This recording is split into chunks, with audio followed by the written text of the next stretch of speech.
हमारे चैनल में आपका स्वागत है, जहां हम हिंदू पौराणिक कथाओं के रहस्यों और पाठों में सच्चाई खोजते हैं। आज हम एक लोकप्रिय प्रश्न पर चर्चा करेंगे, जिसके बारे में आप में से बहुत से लोगों की जिज्ञासा रही होगी। मरते हुए कर्ण से श्री कृष्ण ने क्यों छीन लिए उसके सारे पुण्य? इस प्रश्न का उत्तर देने के लिए हमें इसमें शामिल पात्रों की पृष्ठभूमि को समझने की आवश्यकता है। कर्ण महाभारत के सबसे प्रमुख योद्धाओं में से एक थे, जो धनुष के साथ अपने कौशल मित्र और गुरु दुर्योधन के प्रति अटूट निष्ठा के लिए जाने जाते थे।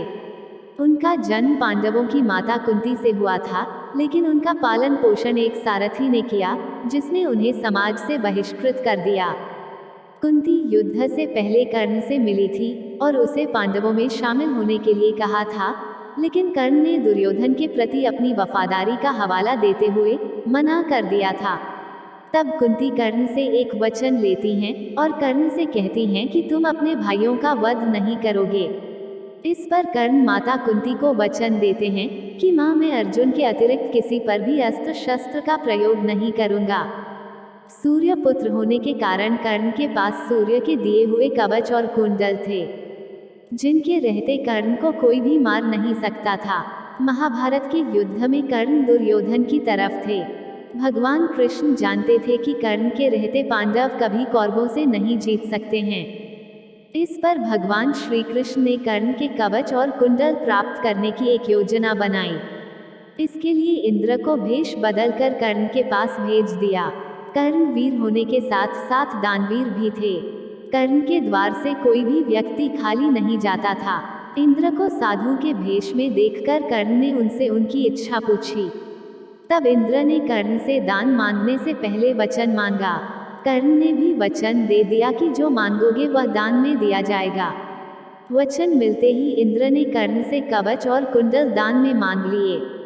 इस बात को सुनकर कर्ण विचलित नहीं हुए और एक पल में ही असहनीय दर्द को सहते हुए अपने शरीर से कवच और कुंडल निकालकर इंद्र को सौंप दिए।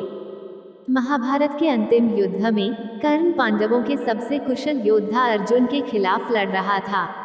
कर्ण अपने दिव्य अस्त्र का उपयोग करने ही वाला था कि उसका रथ कीचड़ में फंस गया और उसे मुक्त करने के लिए उसे नीचे उतरना पड़ा।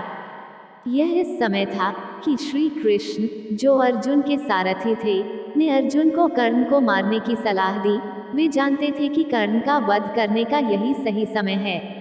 अर्जुन हिचकिचाया, ये जानकर कि एक निहत्थे प्रतिद्वंद्वी को मारना सम्मान की संहिता के खिलाफ है।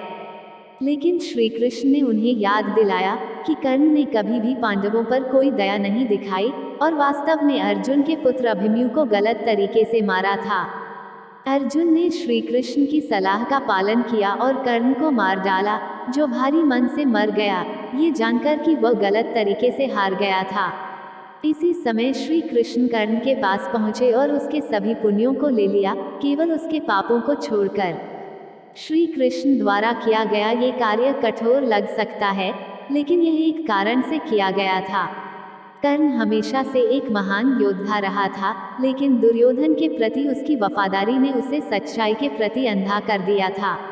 उन्होंने हमेशा दुर्योधन के अन्यायपूर्ण कार्यों का समर्थन किया था, तब भी जब उन्हें पता था कि वे गलत थे।